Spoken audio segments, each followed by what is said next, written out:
Hi കൂട്ടുകാരെ, എല്ലാവർക്കും സുഖമല്ലേ? ഇന്നലെ നമുക്ക് തൊടിയിൽ നിന്ന് കിട്ടിയ പയറും ചുണ്ടങ്ങിയാണത്. അപ്പോൾ ഇത് വറ്റലിടാ എന്ന് തീരുമാനിച്ചു. ഇന്ന് നമുക്ക് തോരൻ വെക്കേണ്ട ആവശ്യമില്ല. ഇന്ന് നമ്മൾ സ്പെഷ്യൽ ബിരിയാണി വെച്ചപ്പോൾ അത് വെറുതെ വാട്ടിക്കളയണ്ടല്ലോ, അപ്പോൾ വറ്റലാക്കാം. ഇങ്ങനെയാണ് കേട്ടോ പയറും ചുണ്ടങ്ങിയും വറ്റലിടുക. ഒരു പാത്രത്തിൽ കുറച്ച് വെള്ളം ഒഴിക്കുക, അതിലേക്ക് കുറച്ച് ഉപ്പ്, മുളക് പൊടി, മഞ്ഞൾപ്പൊടി ഇടുക. അത് തിളക്കുന്ന സമയത്ത് ഇതെടുക്കുക. നന്നായി വെന്തുടയൊന്നും വേണ്ട, ഒരര വേവായാൽ മതി കേട്ടോ. അപ്പോൾ ആദ്യം പയറാണ് വേവിച്ചിട്ട് കോരിയെടുക്കുന്നത്.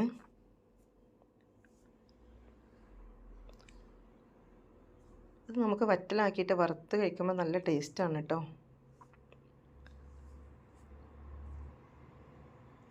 നന്നായി പരത്തി വെയിലത്ത് ഉണക്കാനിട്ടാൽ മതി. നല്ല വെയിലാണല്ലോ ഇപ്പോൾ. അതിലേക്ക് തന്നെ കുറച്ചും കൂടെ വെള്ളം ഒഴിച്ച് പിന്നെ ആവശ്യത്തിന് ഉപ്പും മുളക് പൊടി എല്ലാം ചേർത്തി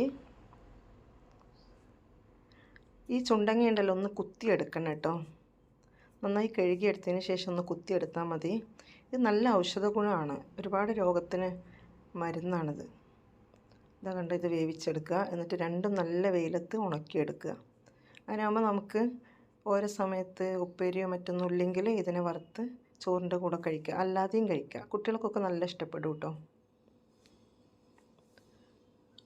അങ്ങനെ ഇതും രണ്ടും വേവിച്ചെടുത്ത് അങ്ങനെ ടെറസിൻ്റെ മുകളിൽ വെയിൽ കൊണ്ട് വെച്ച് പരത്തി ഇട്ടു കേട്ടോ. ഒരു 3 ദിവസം വെയിൽ കൊണ്ടാൽ മതി, ഇവിടെ നല്ല വെയിലാണ്. അപ്പോൾ ഇതൊക്കെയാണ് കേട്ടോ ഇന്നത്തെ വിശേഷങ്ങൾ. എന്നൊന്ന് സബ്സ്ക്രൈബ് ചെയ്ത് സപ്പോർട്ട് ചെയ്യണേ, ലൈക്ക് കമൻറ്റും എല്ലാം തരണേ. ഇനി മറ്റൊരു വീഡിയോ ആയിട്ട് നമുക്ക് വീണ്ടും കണ്ടുമുട്ടാം. ബൈ.